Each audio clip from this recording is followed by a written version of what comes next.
So many times in our lives, we take things for granted, much like water. In the gospel today, the woman is going for water. She's going at noon, heading toward the heat and the high point of the day. And what a laborious task it is. Not just once, but several times a day. Going to the cistern to get water and all the way back to town. We take things for granted. We zip to big box stores and we buy lots of water, cases of it. We think nothing of grabbing a bottle and heading out for the day or heading off on the journey of the day. The problem is we think nothing of it. That's the problem. The woman is focused on what she has to do, what she needs to do for herself that day. Her unique interaction with Jesus starts with simply, give me a drink. And then it goes from there. It blooms forth to where Jesus eventually pulls faith out of her, allows her to get to that point to recognize her faith must now take precedence in her life. So many other things are just things. But the most important thing is to live, as Jesus says, in spirit and truth. The Spirit of God, the truth of God. And that's where problems begin. Because it's God's Spirit, not our own human spirit. It's God's truth, not our own human truth. However we want to spin it, apparently, in our day and age. And that's the challenge, because it's harder to die to self and live. As St. Paul reminds us, for someone that we love, truly love, we might be willing to lay down our lives, but for someone else, are you kidding me? They made their bed, let them lie in it, as the saying goes. Not my family member, oh well. But the Spirit of God, the Holy Spirit, the Spirit with whom we've been infused and blessed and graced with in our lives, motivates our hearts to become something greater than merely human, to do something greater than merely the day-to-day check off the list, I think I'm done. Simple things. I thought about water. When I grew up in the summertime, we always looked forward to DWP, Department of Water and Power. They would come out, they would open the fire hydrants to test them, but all the kids knew it was the day. And water's everywhere, all over the street. It is hysterical.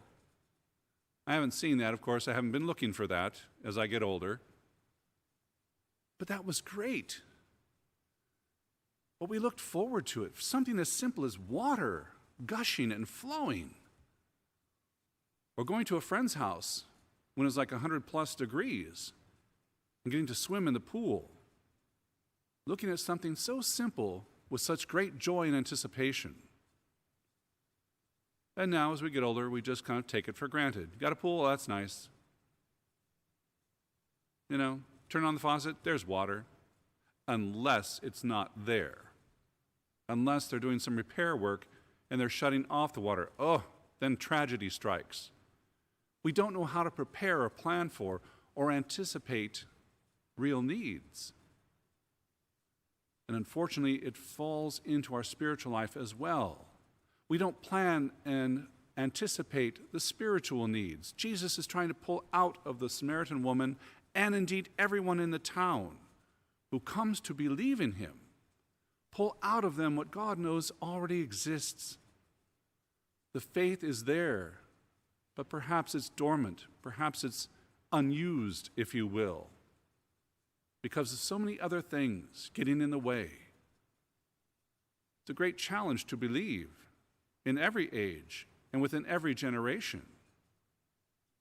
Today, as you noted at the end of the Mass intentions, we're not using the cycle B readings, but cycle A. We are in solidarity with the elect and the candidates on their journey toward the Easter sacraments. And so we see a unique calling. Most of us, yes, baptized as infants. 20 days after I was born, I looked it up. But some of us have been called as adults. Some of us have weighed in the balance what this following Christ is all about, whether it's worth my time or not. They have heard the voice, they have felt the call of the Holy Spirit, they have felt the grace of God, drawing them to new life and new purpose, awakening the faith that truly exists in their hearts. For us, growing up, it was going to CCD. What? Look it up. Confraternity of Christian Doctrine. We call it religious education now. But CCD, it was still the same. And with my friends, it's like, oh, sister, please, are you done yet? Shouldn't dare say it out loud because, the ruler, the knuckles thing, not a fun experience. But we didn't take it as seriously as we did at some point in our lives. At some point, every one of us, baptized as infants, has heard the call, really heard the call of Christ, whether it be in the proclamation of the gospel, whether it be in receiving Eucharist or one of the other sacraments, or simply in day-to-day living, and a unique graced experience with another human being. We have felt it. We have heard it. And that is the moment of decision. Is Christ first and foremost in our lives or not? The woman at the well going for water. I love the line because it's hysterical. It's very human. Dude, you don't even have a bucket. Do you know how deep this well, this cistern is? That'll be a great trick. I'd like to see that. But Jesus wasn't talking just about water. He was talking about her faith that would sustain her, the grace of the Holy Spirit that would sustain all those who believe every single day, seeing beyond the ordinary, the extraordinary of God. The extraordinary of God. Seeing that within us, knowing that that's what we are called to become, extraordinary, beyond plain, so much more than we think we should be. We know what we can be by the grace of God.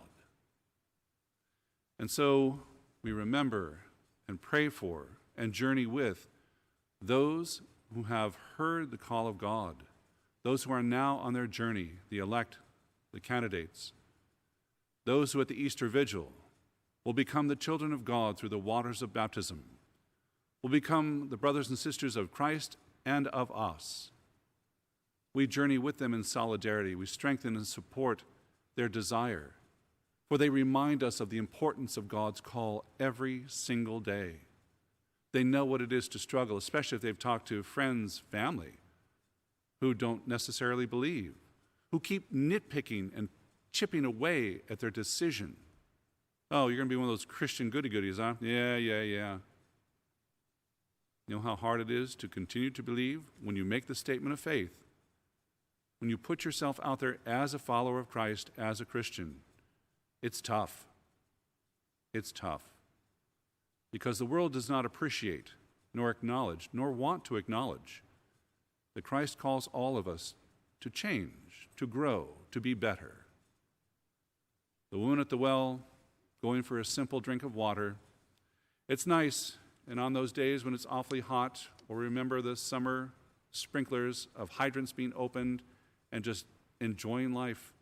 Something as simple as water reminds us faith is essential. It is the wellspring of what must overflow in our lives. This, as good as it is transitory. And yep, I'm going to be thirsty in a little while. But filled with the grace of God, filled with the Holy Spirit, I will never thirst for life or the purpose of life. I will know. And by God's grace, your prayers for me, my prayers for you, we will be God's faithful people, faithful discipleship lived each day. And so, my sisters and brothers, as we look to those who have answered God's call and journey to new life, let us give thanks and gratitude, for they call us to the same this day.